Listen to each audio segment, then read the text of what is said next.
మీ business ఏదైనా మీ ఊర్లో promotion చేయాలంటే అది సుమన్ టీవీతోనే సాధ్యం. ఇప్పుడే సంప్రదించండి. పాడు పంచాయతీ నందు ఆవులపల్లి గ్రామంలో రాత్రి రమేష్, చక్రపాణి, గణేష్, బి వెంకటరమణ అని మా తెలుగుదేశం కార్యకర్తల మీద ఈ వైసీపీ ఎందుకంటే అవినీతి పడేటువంటి జగన్మోహన్ రెడ్డి పుట్టినరోజు చేసుకోవాలని అక్కడ దాదాపు 20 మంది మా కార్యకర్తల భూమిలో వైసీపీ బ్యానర్ కడతా ఉంటే అడ్డుకున్నారు. ఎందుకంటే మా భూమిలో జగన్మోహన్ రెడ్డి బ్యానర్ ఎందుకు కడతావు, మేము తెలుగుదేశం పార్టీకి సంబంధించి అంటే 20 మంది వేట కొడవళ్లతో రాత్రి విచక్షణారహితంగా దాడి చేశారు. ఇద్దరు రాత్రికి రాత్రే డాక్టర్లు రుయాకు తరలించడం జరిగింది. మేము ఒకటే తెలియజేస్తున్నాం, ఇక్కడున్నటువంటి వైసీపీ నాయకులకు కానీ కార్యకర్తలకు కానీ హెచ్చరిస్తున్నాం. ఇదివరకే మాలేపాడు పంచాయతీలో గత ఎన్నికలప్పుడు కూడా ఇదే విధంగా ఇష్యూ జరిగింది.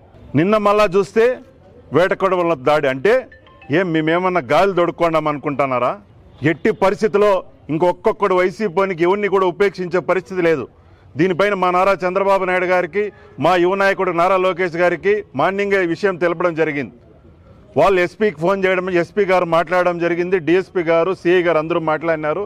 ఎట్టి పరిస్థితిలో రాత్రి ఎవరైతే విచక్షణ రహితంగా దాడి చేశారో వాళ్ళందరినీ 307లు కట్టి మధ్యాహ్నం లోపల వేయాలని మేము కోరుకుంటున్నాం. ఎట్టి పరిస్థితుల్లో ఇంకా కార్యకర్తలను కాపాడుకుంటాం. ఎవరిని కూడా వదిలిపెట్టే ప్రసక్తి లేదు. కార్యకర్తలంతా ధైర్యంగా ఉండండి.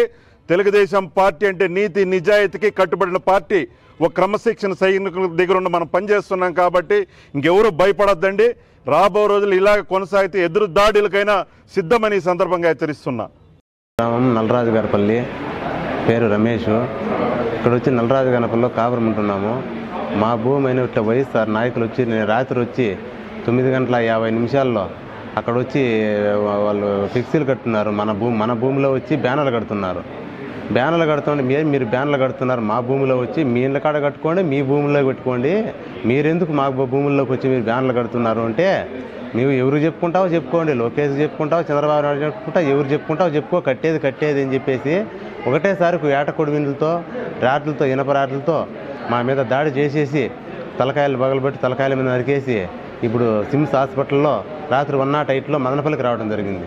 108 మదనపల్లి హాస్పిటల్లో సీరియస్ అనేసి వెంకటరమణ, చక్రపాణి అని రుయా ఆసుపత్రికి అడ్మిట్ చేసినారు. ఇక్కడ గవర్నమెంట్ ఆసుపత్రిలోనే వాళ్ళకి కండిషన్ చాలా ఇది అనేసి 27 కుట్లు 28 కుట్లు పడినాయి చూసి వెంకటరమణకి, చక్రపాణికి పడినాయి. ఇట్లా రమేష్, చక్రపాణి వీళ్ళు వచ్చి గణేష్, ఈ 4 మీద దాడి చేయడం జరిగింది. 14 మంది ఒకటేసారి వచ్చి దాడి చేయడం జరిగింది.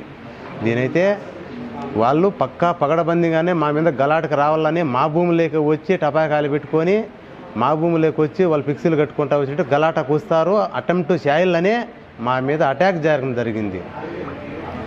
ఈ విధంగా పైచాచానికి పాల్పొన్నారు వైఎస్ఆర్ నాయకులు. దీనైతే తీవ్రంగా ఖండించాల్సి పడుతుంది. వైఎస్ఆర్ టీడీపీ నాయకులు, పోలీస్ డిపార్ట్మెంటు రక్షణ కల్పించాల్సిందే, టీడీపీ నాయకులకి రక్షణ కల్పించాల్సి ఉంటుంది. లేదంటే చాలా తీవ్రంగా ఇది పడాల్సి పడుతుంది. ఎందుకంటే అడవిలో ఉండేది మేము, ఒకటేసారి 14 మంది వచ్చి అటాక్ చేసినారంటే 4 మీద అటెంప్ట్ చేయాలనే కదా వాళ్ళు వచ్చిండేది. దీనైతే తీవ్రంగా చూస్తున్నాం.